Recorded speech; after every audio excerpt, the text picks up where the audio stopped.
let's talk more Duke football, which we've been talking about a lot this year.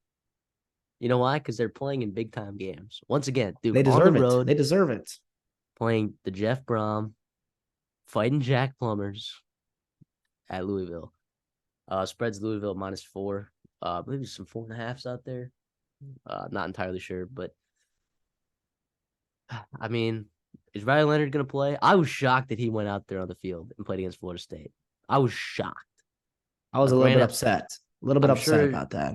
I'm sure that there was training staff that medically cleared him to play, but I mean, probably could have benefited him to sit out another week, man.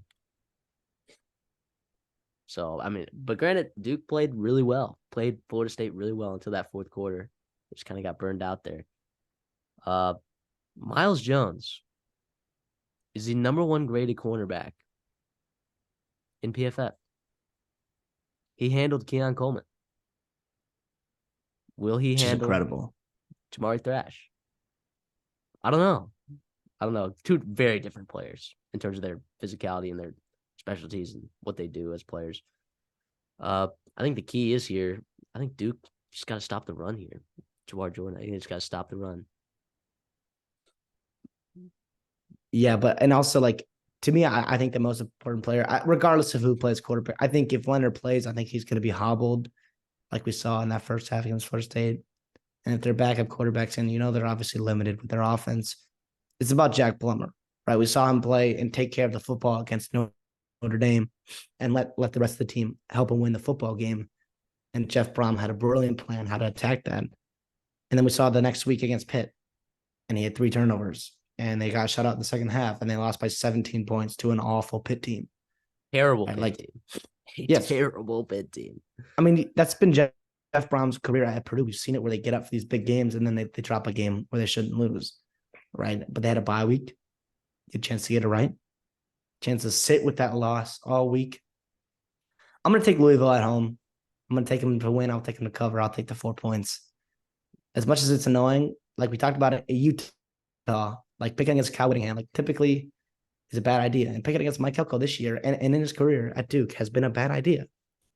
But I think the matchup to watch here is, yes, like the players in the field are fantastic, but Jeff Brom versus Mike Elko is awesome. Unreal coaching matchup. Arguably the best coaching matchup in the ACC. Is that crazy to say? No, that's not crazy to say. In terms of like on field, like game man, like yeah, play calling, defensive, and like scheme wise, like that is the best matchup in the ACC.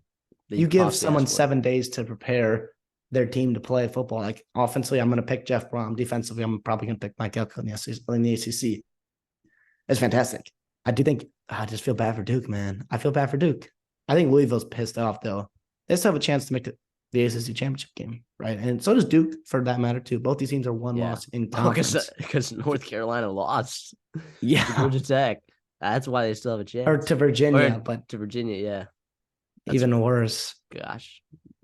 But yeah, I'm gonna go. I think they're gonna be around the football. I think Jamari Thrash is gonna get his. I think Jeff Brom will have scheme up opportunities for them. Well, it won't be all game, but they'll pick their spots and when they can attack this defense, and they'll make some big plays and maybe pull away in the fourth quarter, win by 10, 11 points. I think this is going to be an absolute knuckle bruiser of a game. I think, yeah, you give Jeff Brom 2 weeks to dial in. That's just what it is. I feel weird picking against Elko, but the bye week after the loss, give me Louisville at home. I agree with you, and I'll take the 4 points as well. Even though this total's at, 46.5, 46 right now? So it wouldn't be crazy to middle this and take Duke +4. Which I really thought about doing, but I don't know. I think if Louisville again finds a way, if Jeff Brom finds a way to not put so much pressure on Jack Plummer, plus, dude, it was a rainy game. Pitt's gonna have that one game every year where they just lay it all out there. Some bad turnovers by Jack Plummer. I trust him to figure that out. That was the Jack Plummer game that you got out of the way, right? That was the game you got out of the way. Yeah, and if Riley Leonard's not 100%, I can't in the right mindset take Duke. Yeah, that's the hard part. And for both these teams looking ahead, Obviously, they play each other this week. And then Duke has a somewhat manageable schedule down the stretch, right? You got at North Carolina is the only tough one that you're really circling. You got Wake Forest, Virginia, and Pitt in between. And those are bottom half of the ACC teams, all very beatable regardless of who your quarterback is. I think ideally you'd love, to squeak out a win here on the road and then, get Riley Leonard healthy for North Carolina. And yes, North Carolina lost to Virginia, but they're still a good football team. Like, yes, they played horribly for 60 minutes of a football game, but that's still going to be a tough out for them. But Louisville, they're in a similar boat where they have Duke and then they have at Miami. And Miami, I think we both agree, are better than I think the perception of them is because of that Georgia Tech loss. But Virginia Tech and Virginia, very, very beatable football teams. And then Kentucky's out of conference. So like Louisville, both these teams right now are probably fighting for the conference championship, right? That second spot. And I think both these teams believe that they can, really do some damage in the ACC. I think it's awesome. It sucks that Riley Leonard's been hurt.